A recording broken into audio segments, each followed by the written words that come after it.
Welcome back to the What's Your More podcast. I'm your host, Quinton Harris. It is episode 142, and we are about to dive right into the fast food conundrum that we're seeing kind of happen here with one of the major fast food suppliers, Wendy's. If you haven't heard of what happened last week, there was a huge eruption on the internet about what Wendy's CFO said on their Q4 quarter call. And actually, I think it was actually the CEO. Yeah, the CEO, Kirk Tanner. He made some comments about dynamic pricing and what they were going to do to boost sales into the next year as well as this year. And one of the things he suggested was that, they were going to invest over $20 million on digital boards as through the drive-through. Now, you're probably going, hey, Q, why is that important? Why is that relevant, to a show that's based on education and, growth and financial information? Well, this hits at the heart of home of all that, because a lot of people do eat out. And we've done quite a few episodes on the price of food, obviously, and then we even did the DoorDash episode. But this one has a bigger picture to it than just dynamic pricing. And I'm going to get into that. But let's first talk about what they're trying to accomplish. So imagine you go to a drive-through, and right now you go through, there's a speaker, you're talking and engaging with someone on the other end, and then there's a billboard. Now, when I think digital billboards, right now you might have it might be like a digital board that just has pictures that are digitally put on there and not necessarily a sign behind a piece of plexiglass like old boards. This is actually going to be a digital one that you currently see when you go to, say, like something like Dunkin' Donuts right now, right? They're super popular. These boards that they're investing in, they're not going to be that. These are boards that actually change and have the ability to use AI to find out what they're selling based on the orders that are coming in real time in the geographic region and the time frame in which you're ordering. So think about this. You pull up to a billboard at lunch, and if you're ordering, let's say, something off the Wendy's, I'm just going to go with the Baconator, right? I don't know what the heck I'm talking about. I think that's one of their items. We'll go with bacon. Let's say that darn thing is selling at the most popular thing they're selling right now, or Frosty, I don't know. And it's just selling a lot of those two products inside your geographical zone. There is a chance that they're going to raise that price of that item real time. So if you're like car number 6 in the drive-through, cars 1 through 5 have already got a price, and you pull up at number 6, that board changed before you got there. You didn't even know it. And the people in front of you may have paid a different price than what you're going to pay when you get there. That's suggestively dynamic pricing. Now, some people hopped online, went crazy with it, started calling it surge pricing, which I think is a word, all of us have in our back of our head if we've ever ridden in an Uber or Lyft. We understand what surge pricing means. Essentially means, at peak times, I'm going to charge you more money because I can, and I can get away with that because you don't have another option. That's kind of not, I don't think that's what he meant by that, but that's what the internet has taken by storm and gone crazy with. To the point where Wendy's had to come out and do some clarification of what they mean. But the reality is this. You don't take $20 million and invest it unless you're looking to make a rate of return. Furthermore, the CFO of Wendy's came out and said, I'd like to clarify what dynamic pricing is. What that means is that we just want to help our customers get the biggest value for their buck, and we want to charge prices accordingly. So when we're off of peak hours, we can actually have a more reasonable price than when we're on peak hours. Think about that for a moment. They're not saying they're going to lower the price of their current menu items. They're literally saying that we want to make sure that we can adjust accordingly. Now, I'm a business person.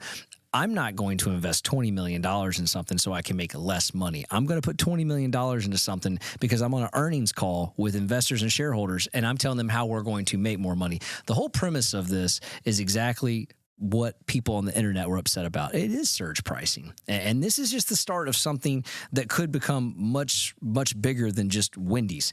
I mean, if Wendy's pulls this off, that's kind of why I'm doing this podcast, because I want us to think bigger than just Wendy's, right? If Wendy's pulls this off, who's to say Starbucks isn't next? Dunkin', I mean, the list goes on. McDonald's, I can keep going with it. Anybody that has the ability, that has data coming in, such as orders and geographical regions, to determine what the influx of demand is, can change those prices. And so, many of us have budgets. And many of us are talking about, especially with some of the comments I'm getting online, is how expensive it is just to live right now, how expensive it is to buy food and, and to have, just your regular everyday bills. And we hear a lot about the grocery prices. Now we're adding in additional surge prices on, on your fast food. Where does this stop? I mean, does it go to electricity next? You get surge pricing on peak electrical hours. Is your cable company now going to do surge pricing during popular sporting events? I mean, this is the start of something that becomes much bigger than just Wendy's. And that's why this has to not happen, right? This is not something that can continue to go on and be acceptable. I mean, your cell phone company, should not be able to charge you peak service times when you're using your cell phone data the most. Like this is not a good standard. This is not a good thing that's being set. Precedent, that's the word I'm looking for. This is a bad precedent being set by Wendy's, to the point to where I think it's going to backfire on them. And I think the American people are going to say, you know what? I don't need to do this. Like, they're going to kind of shun them over there and maybe even say, nope, this is my surge pricing. I'm not going to eat over there because of this. And I think that will backfire. And I actually hope it does, because if you think about this, old Dave Thomas himself, the old founder of Wendy's, probably rolling over in his grave right now, because here's a guy that established the everyday 99-cent menu. They actually were the people that came up with that, not McDonald's. Wendy's came up with the 99-cent menu to where the everyday average Joe, he used to have a commercial where he would talk about he wanted everyone to have the ability to buy off the 99-cent menu and be able to afford to eat and enjoy Wendy's. I wonder what he's thinking right now. I definitely don't think he was thinking that AI technology would come in and determine the price points of his food items. I mean, I'm looking at some price points. Let me just give you some perspective here. The average cost of a Baconator in New York City, this is a Baconator or something, it's $12.65. That's the normal price. Like, that is crazy. I mean, it is New York, right? But I mean, I should have went by one here in Florida before I came in here, but just to kind of offer some perspective, I don't know, maybe my producer Charlie can Google it while I'm doing this right now. But, the price of a Baconator, $12.60. Charlie, you got that over there? You doing that for me real quick? He's coming through over this. But anyhow, I'm just trying to show some perspective. Imagine that going to $18. $18 on this AI peak hour for one sandwich. I mean, that's exactly, or for one burger, that's exactly what you could be dealing with right now. When you look at that, like, that is absurd. And to me, that's taking advantage of the consumer. Like, this goes back to that greedflation that we talked about in a couple of episodes where, why are you raising the prices of that? I mean, essentially, this is not a price break. I look at this price break and I'm like, well, where is it off peak hours? I mean, I'm getting it for that same sandwich for $6. Charlie, you look it up. What is it? $7.30. So it's $7.39 here in Florida, right? So $12.65, $7.39. You can see the price points there between cities. But I mean, I could understand this. I could understand this if the CFO or CEO, Kirk Tanner, had come out and said, listen, on off peak hours, we're going to offer some benefits, right?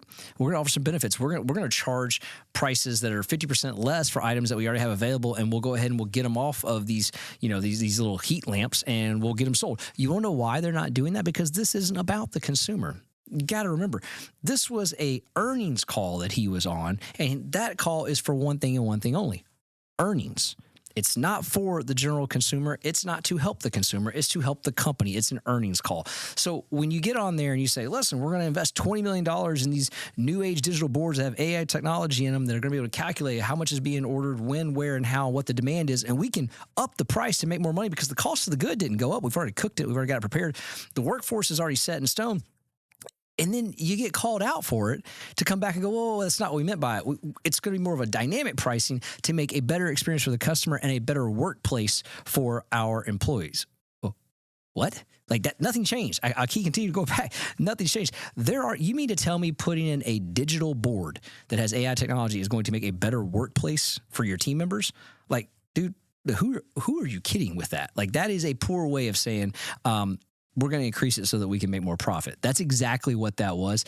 And again, I think that, old Dave Thomas be rolling in his grave right now going, what in the hell are we doing right now?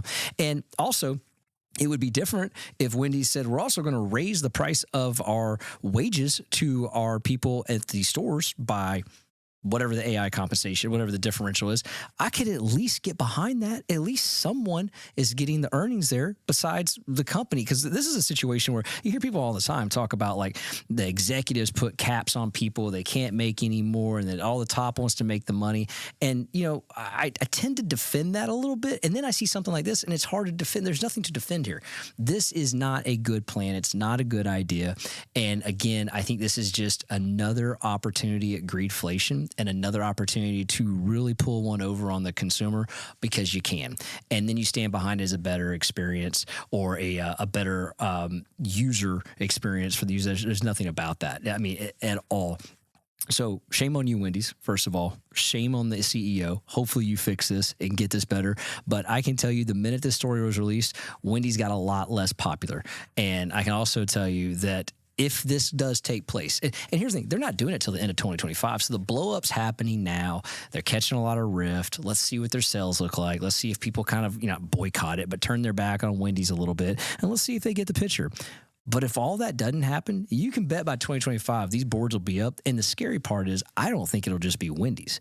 I think quietly other people will follow their lead. Because think about this. What if you're a competitor of Wendy's, right? And you're going, oh, okay, crap, they're catching all the heat, but that's not a bad idea. Why don't we go ahead and quietly deploy this in the background? And when they roll it out, we'll be right there with them, and we can kind of ride on the coattails of their profitability, but let them catch all the flack for it. And we don't really have to disclose, on an earnings call that we're doing that or tell the general public we're doing that. Like until that's another thing. When does the lawmakers step in and say, whoa, this is price gouging? Like you got to disclose to the public that between the hours of 2 and 4, prices were down. But between the hours of 11 and 1, prices were up. They weren't really up. They were up 38%. Like there has to be some sort of disclosure process so that the consumer is aware they're being price gouged during this, upward trend or surge or dynamic pricing. But again, I think this is a slippery slope. This is not a good place to be. And I think it's the start of something that is not good for the consumer. It's not healthy. And I think it has a very, very bad effect that's lagging and lagging in the form of it could go on for a minute. And this all goes back to data in general. The more data you get, the more you can kind of, pivot quickly. But more importantly, I think this is a irresponsible way of using that. Like it's cool to know that your peak hours are 11 to 1. It's great to know what your number one selling product is. That just means you make more of it and you provide more of it and you slowly increase the price of it. You don't do a dynamic pricing. You don't do that's a fancy word for increasing significantly. You don't do that, right? At all. And so there has to be a win-win for the consumer here for this to make sense. And there's not. And that's kind of why I've gone on this rant about this today, because when I saw it last Thursday over the weekend, I was just kind of like, this is absurd. To the point, my kids even had heard about this. And there wasn't a person that I didn't meet this weekend when I brought it up. They knew about it. And so it's pretty, it's and the outrage that you're getting from people going, this is crazy. Why would you do that? And everything I've read, there's not a single thing that makes sense other than going back to this one thing. It's an earnings call, and it was specifically made to increase earnings on an earnings call. I can't stress that enough. There was nothing about this that came out that said, oh, you took my information was misconstrued in what I said. No, it wasn't. It was an earnings call. Like I don't get on an earnings call and talk about how we need to spend more money and how we're going to make the experience better by spending more, but not returning on our investment. That's not what an earnings call is. Earnings call is how are earnings going to get better? Well, I'm going to put digital pricing in there with an AI board that raises the price on the consumer to where the sixth car out of the first 5 cars gets a higher price, and that's on them because that's dynamic pricing.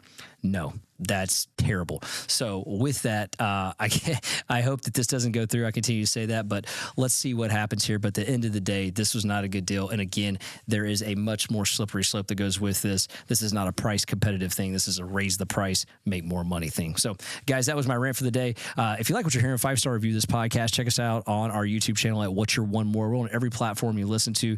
We love your comments. We definitely respond to them. We see them all. We read them all. Thank you guys very much. And if you could, 5-star review us. Leave a comment on either podcast of Apple or Spotify. That's where they kind of rein in the most value there. We definitely appreciate that. And we'll be back for the next episode at What's Your One More. I got one more shot. I'm going to make it. One more chance. I'm going to take it. I meant it when I said it. Now it's time for me to do it. I got one life to live, so I put my all into it.